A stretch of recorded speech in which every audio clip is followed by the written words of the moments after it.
నీవు శ్రీధర్ బాబు గారిని మాట్లాడే స్థాయి ఇది కాదు, నీ స్థాయి కాదు. థర్డ్ క్లాస్ నీ గురించి నేను మాట్లాడితే కూడా గలీజ్ పాడైతుందని మాట్లాడతలేను. నీ స్థాయి అది కాదు, నీ స్థాయి కాదు కాబట్టి మాట్లాడతలేను. థర్డ్ క్లాస్ నీ గురించి నేను మాట్లాడింది బాబు, నీ గురించి నేను మాట్లాడింది, కానీ నేను తప్పని పరిస్థితిలో మాట్లాడవలసి వస్తుంది. నీవు కాదు ఇంకొక మీ కేటీఆర్ అంటుండు 100 సంవత్సరాలైనా గవర్నమెంట్ రాదు. బీఆర్ఎస్ అనేది బీజేపీ గుర్తుపెట్టుకో. బీఆర్ఎస్ అనేది ఇయర్లో ఎస్సీలు, ఎస్టీలు, అణగారిన కులాలు, మైనార్టీలు ఈ దొర కుటుంబాన్ని నమ్మే పరిస్థితుల్లో లేరు. అది గుర్తుపెట్టుకోవాలి. మీలాంటి పాలేర్లు ఉన్నంత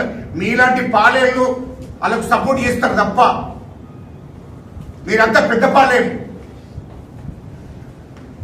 కాబట్టి మీరు అక్కడ పాలేరు పని చేసుకుంటూ బతకండి, కానీ బీఆర్ఎస్ ఆ దొర పార్టీని ఈ రాష్ట్రంలో అధికారంలోకి తీసుకురావాల్సిన అవసరం ప్రజలకు లేదు. ప్రజలు కూడా పకడ్బందీగా ఆలోచన చేసుకుని ఉన్నారు.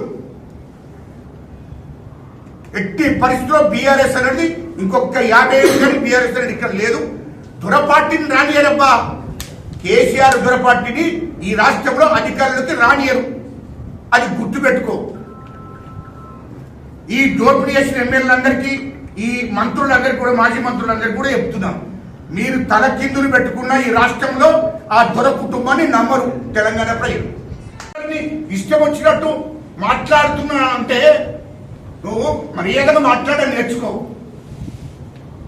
ఒకవేళ నోరు తెరిస్తే, నేను ఇంతకుముందు కూడా చెప్పినా, నోరు తెరిస్తే నీ 2 భార్య భర్తలు కూడా ఉరిపెట్టుకొని సావాలి, మీరు ఆత్మహత్య చేసుకోవాలి. అది గుర్తుపెట్టుకో. ఆ మాటను నేను మాట్లాడకుండా ఆపుతున్నా. ఏం తమాషా చేస్తున్నావా? నీ చరిత్ర మాకు తెలియదా? చిల్లర క్యారెక్టర్, చిల్లర గుణాలు మీ దగ్గర ఉన్నాయి. ఏంటి నువ్వు పోటీ పడేది? ఇవాళ నువ్వు అనుకుంటున్నావు అక్కడ ఉన్నటువంటి దళితులు కానీ, ఎస్టీలు కానీ, అణగారిన కులాలు కానీ, అన్ని వర్గాల ప్రజలు శ్రీధర్ బాబు గారికి అండగా ఉన్నారు. ఈ రాష్ట్రం మొత్తంలో ఉన్నటువంటి దళితులంతా, అణగారిన కులాలంతా ఆయనకు అండగా ఉన్నారు. అది గుర్తు పెట్టుకో. నువ్వు కాళ్ళు మీదకి పెట్టి తల కిందకి పెట్టినా ఇక నువ్వు అక్కడ నువ్వు జడిపిటీసి కాదు, నువ్వు వార్డు మెంబర్ కూడా కాలేవు. అది నువ్వు ఛాలెంజ్ చేస్తున్నావు. అది గుర్తు పెట్టుకో అంటున్నా. జరగని విషయం అంటున్నా. ఇలా ఏంటి నీ ఆస్తులు ఎంత? 900 కోట్లు.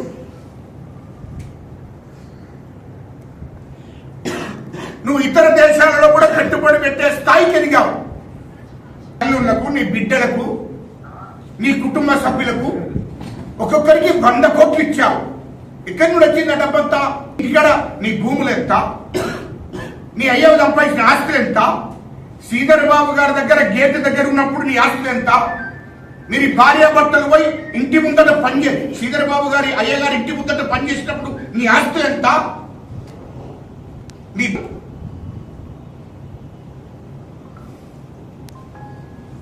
నీ చరిత్ర ఎంత? నీ చరిత్ర ఏంది? నీవు పుచ్చుకుపోయి బీఆర్ఎస్ ఎమ్మెల్యే, మీ నాయకుడు కేటీఆర్, ఇసుక దంగ మాఫియా నాయకుడు కేటీఆర్, ఆయన కంట్రోల్లో నువ్వు పనిచేసుకుంటూ మొత్తం ఇసుక దంగ చేసి 900 కోట్లు సంపాదించావు. నీ ఆస్తి ఎంత అంతకుందో, నీ పరిస్థితి ఏంది ఎంతకు శ్రీధర్ బాబు గారి ఇంటి ముందటికి పోయి అయ్యా అని కాళ్ళు నొక్కుంటూ అట సర్వం గుడియం చేస్తే నీకు రాజకీయ భిక్ష పెట్టిండు భార్య భర్తలు. అక్కడి నుండి నీ రాజకీయ భవిష్యత్తు మొదలైంది. ఎవరి దయతోని? శ్రీధర్ బాబు గారి దయతోని కాదా? అది మరిసిపోయి మాట్లాడుతున్నావు ఎందుకు? ఒకసారి వెళ్ళు, ఎందుకు వెళ్ళు, ఒకసారి నీ చరిత్ర ఏందో. దండం పెట్టుకుంటా కాళ్ళు మొక్కుంటా తిరిగినప్పుడు అర్థం కాలేదా నీకు? ఇవాళ నీ భార్య భర్తలు ఒక స్థాయిలో ఉండడానికి కారణం శ్రీధర్ బాబు గారు కాదా? నీ కుటుంబం ఈ స్థాయిలో ఉన్నదంటే శ్రీధర్ బాబు గారు పెట్టిన భిక్షనే కదా, మంత్రి గారు పెట్టిన భిక్షనే కదా. దాన్ని మర్చిపోయి ఎట్లా మాట్లాడుతున్నావు అని అంటున్నా. బీఆర్ఎస్ కేటీఆర్ తెలంగాణ సెంటిమెంట్ ను అడ్డం పెట్టుకొని రాష్ట్రంలో అధికారంలోకి వచ్చింది అంతే. ఇప్పుడు ఈ తెలంగాణలో ఈ రాష్ట్రంలో బీఆర్ఎస్ గాని కేసీఆర్ గాని కేటీఆర్ గాని నిన్ను గాని ఎవరు నమ్మే పరిస్థితులు లేరు. ఈ ధోరణి కేసీఆర్ ధోరణి నమ్మే పరిస్థితులు తెలంగాణలో లేరు. కేటీఆర్ ధోరణి నమ్మే పరిస్థితులు లేరు తెలంగాణలో. అది గుర్తుపెట్టుకో. తొక్కి పడేస్తారు. రాష్ట్ర ప్రజలందరూ కూడా 99% ఉన్న ప్రజలు మొత్తం పాతరేస్తారు అంటున్నా బీఆర్ఎస్ పార్టీని. అది గుర్తు పెట్టుకొని మాట్లాడే ముందు ఆలోచన చేసుకుంటూ మాట్లాడు. ఆశామాష ఇష్టం వచ్చినట్టు మాట్లాడితే కుదరదు. ఏదున్నా నోటికి వచ్చిన విధంగా మాట్లాడుతున్నాం. ఆయన ఒక ఐటీ శాఖ మంత్రి, 3 సార్లు మంత్రి. నీ ఆస్తులకు అయిన ఆస్తులకు పోలిస్తే ఏముంటుందో తెలుసా? ఇప్పటికీ హైదరాబాద్ లో ఆయనకు ఒక అపార్ట్మెంట్ ఉంటుంది. అది 6వ ఫ్లోర్ లో ఉంటది, 6th ఫ్లోర్ లో ఉంటది, ట్యాంక్ బండ్ దగ్గర. ఆయన మంత్రి అయిన తర్వాతనే మినిస్టర్ కోర్సుకు వచ్చాడు. అంతకు ముందు చిన్న అపార్ట్మెంట్ లో ఉంటాడు. ఆయన ఇంత అమెరికా పోయి అమెరికాలో చదువుకొని కంపెనీ పెట్టుకొని కంపెనీ ద్వారా ఆయన జీవనాధారం గడుస్తున్నది. నీ లెక్క దోపిడీ చేసిన డబ్బు ఆయన దగ్గర లేదు. ఒక్కసారి ఎమ్మెల్యే అయితేనే 900 కోట్లు సంపాదించావే. మరి ఆయన ఇన్నిసార్లు ఎమ్మెల్యే అయ్యాడు. వారి తండ్రి కూడా మరి రాష్ట్రానికి ఉమ్మడి రాష్ట్రానికి అసెంబ్లీ స్పీకర్ గా ఉండే అనేక సార్లు ఎమ్మెల్యే గెలిచిండు. మరి శ్రీధరబాబు గారు కూడా అనేక సార్లు ఎమ్మెల్యే గెలిచిండు, 3 సార్లు మంత్రి. అయినా ఆయన దగ్గర డబ్బు లేదు. సరిగా హైదరాబాద్ లో ఉండడానికి ఇల్లే, ఒక ఇండిపెండెంట్ ఇల్లు కూడా లేదు. మంత్రిలో ఆయన తాత తండ్రులు కట్టిన ఇంట్లోనే ఇంటికి వచ్చి గదే ఇల్లు డెవలప్ చేసుకొని గదే ఇంట్లో ఉంటుండు తప్ప మరి నియమ ఆస్తులు లేవు కదా. ఒక్కసారి ఎమ్మెల్యే అయితేనే 900 కోట్లు సంపాదించావే. మరి ఆ డబ్బు ఎక్కడి నుండి వచ్చింది? ప్రజలు గమనిస్తుంటారు. మాట్లాడే ముందు జాగ్రత్తగా మాట్లాడు. నీ చరిత్ర తెలియంది కాదు.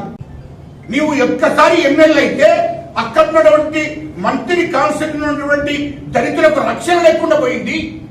నేను ఎన్నిసార్లు మంత్రిలో కార్యక్రమాలకు దళితుల మీద దాడి జరిగినప్పుడు, అక్కడ ఎస్టీల మీద దాడి జరిగినప్పుడు నేను స్వయంగా వచ్చాను కదా. ఇంతమందిని ఎక్కువ టార్గెట్ చేసిందంతా దళితులను ఎస్టీలను టార్గెట్ చేసి చంపించావు. ఇది వాస్తవం కాదా? నీ అధికారాన్ని కేటీఆర్ ని కండగా ఉన్నాడని అధికారాన్ని అడ్డం పెట్టుకొని గంజాయి కూడా అక్కడ ఉన్నటువంటి అణగారిన కులాలు దళితులతో అన్నిచ్చి మళ్ళా మీద వాళ్ళ మీద కేసులు పెట్టి జైలుకు పంపించిన చరిత్ర నీది కాదా అని అడుగుతున్నా. ఇవన్నీ కూడా తెలుసు మాకు. ఎందుకు ఇన్ని రోజులు మాట్లాడలేకుండా ఉన్నాము? వద్దు, బాగుండదు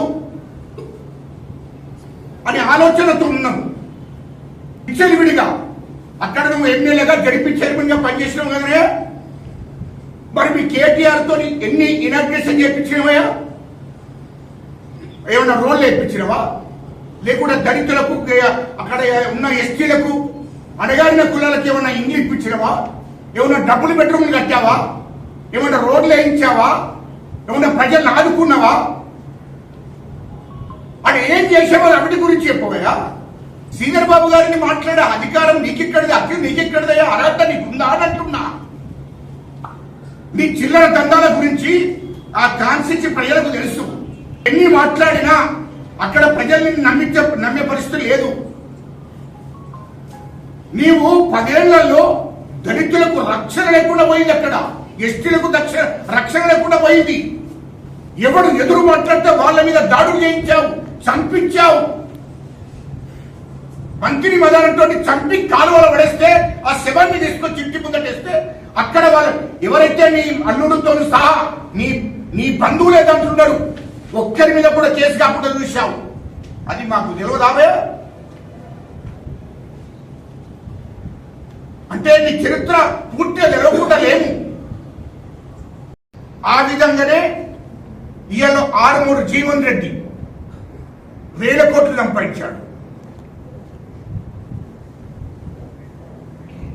ఇదొక మొత్తం ఎన్నేళ్ళు కాదు, వాళ్ళు ఒక మాఫియా తయారైన రాష్ట్రం మొత్తం.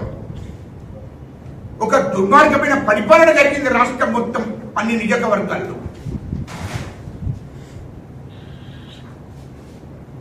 ఇయలో మంత్రి మధు నీతులు మాట్లాడుతున్నాడు, పుట్టమధు నీతులు మాట్లాడుతున్నాడు. మాట్లాడే ముందు సంస్కరణ, ఒక పద్ధతి ఉండాలి. అరే చూడు భయ్, రాష్ట్రం మొత్తము 10 ఏళ్లలో మీరు దోషేశారు. మీ ఆస్తి ఎంత? నేను పుట్టమందిని అడుగుతున్నా. నువ్వు ఒక్క ఎమ్మెల్యేగా, జడిపి చైర్మన్గా,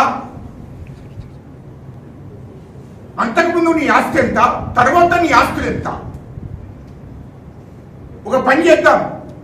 ఇప్పుడు నువ్వు ఐటీ శాఖ మంత్రి శ్రీధర్ బాబు గారిని మాట్లాడావు. ఐటీ శాఖ మంత్రి శ్రీధర్ బాబు గారిని నువ్వు మాట్లాడావు. ఎవరు? మంత్రిని మధు మాట్లాడాడు, పుట్టమధు.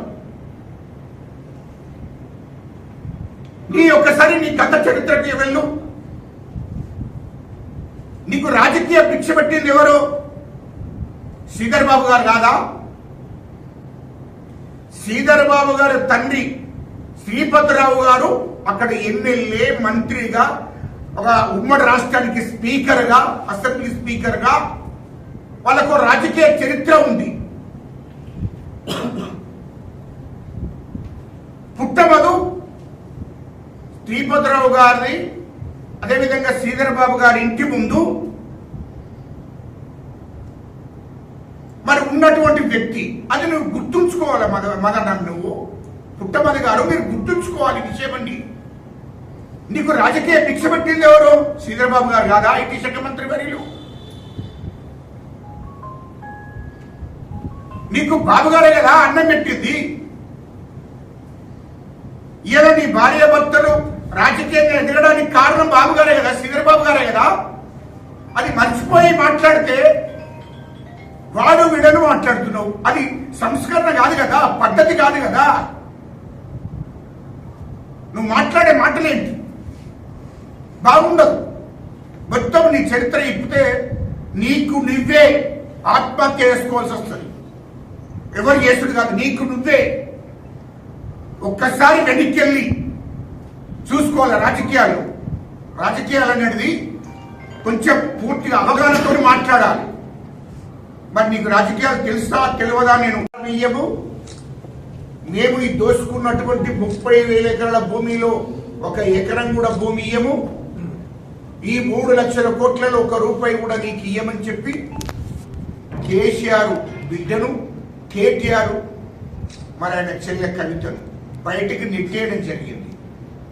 ఇది రాష్ట్ర ప్రజలందరికీ కూడా తెలిసిన విషయమే, మీడియా సోదరులు కూడా తెలుసు. ఇక రాష్ట్రంలో బీఆర్ఎస్ మంత్రులు, బీఆర్ఎస్ ఎమ్మెల్యేలు విచ్చలివిడిగా దోపిడీ, ఇసుక దందా, మొత్తము కాంట్రాక్టులు, వ్యాపారుల దగ్గర విపరీతమైన డబ్బు బీఆర్ఎస్ మంత్రులు, ఎమ్మెల్యేలు. ఎందుకంటే మా ముఖ్యమంత్రి 3 లక్షల కోట్లు సంపాదించుకున్నాడు, మా కేటీఆర్ 1000 కోట్లు సంపాదించాడు, మా హరీష్ రావు 1000 కోట్లు సంపాదించుకున్నాడు, మేమెందుకు సంపాదించుకోకూడదు అని చెప్పి తెలంగాణ ప్రజల సొమ్మును దోసుకున్నారు. ప్రభుత్వ సొమ్మును కూడా ఖాళీ చేసి ఒక్కొక్క మంత్రికి కేసీఆర్ ముఖ్యమంత్రిగా 3 లక్షల కోట్లు దోసుకుంటే కేసీఆర్ కేటీఆర్ కు 3 లక్షల కోట్లు అయితే మాకు 1000 కోట్లన్నా ఉండకూడదా అని చెప్పి అప్పటి బీఆర్ఎస్ మంత్రులందరూ కూడా, మాజీ మంత్రులంతా కూడా రాష్ట్రాన్ని మొత్తం దోసుకున్నారు. ఒక్కొక్కరు 1000 కోట్లు ఎదిగారు. ఇక ఎమ్మెల్యేలేమో 100 కోట్లు దోసుకున్నారు. ఇది వాళ్ళ చరిత్ర. ఇవన్నిటికీ మూటా నాయకుడు ఎవరయ్యా? ఎమ్మెల్యేలకు, మంత్రుల కంటే మూటా నాయకుడు కేటీఆర్. డ్రగ్స్ కు కేటీఆర్ నాయకుడు, గంజాయికి కేటీఆర్ నాయకుడు, ఇసుక దందకు కేటీఆర్ నాయకుడు, దళితుల మీద దాడికి కేటీఆర్ నాయకుడు, ఎస్సీ ఎస్టీలకు ఆదివాసుల మీద దాడులకు కేటీఆర్ నాయకుడు. ఒక మాఫియా నాయకుడిగా కేటీఆర్ ఈ రాష్ట్రంలో ఆ విధంగా ఎదగడం జరిగింది. ఎందుకు ఈ విషయం చెప్తున్నానంటే, ఉదాహరణ మంత్రి మధు ఉన్నాడు, మంత్రి పుట్ట మధు, ఆయనను పుట్ట మధు అంటారు. పుట్ట మధు ఆస్తులే 2014 కన్నా ముందు ఆయన ఆస్తులు ఎంత? ఇప్పుడు 900 కోట్ల ఆస్తులు. 900 కోట్ల ఆస్తులు ఇతర దేశాల్లో కూడా పెట్టుబడులు పెట్టడం జరిగింది. ఈ వీడియో మీకు నచ్చినట్లయితే లైక్ బటన్ క్లిక్ చేయండి. మరిన్ని వీడియోలను పొందడానికి దయచేసి సబ్స్క్రైబ్ చేయండి.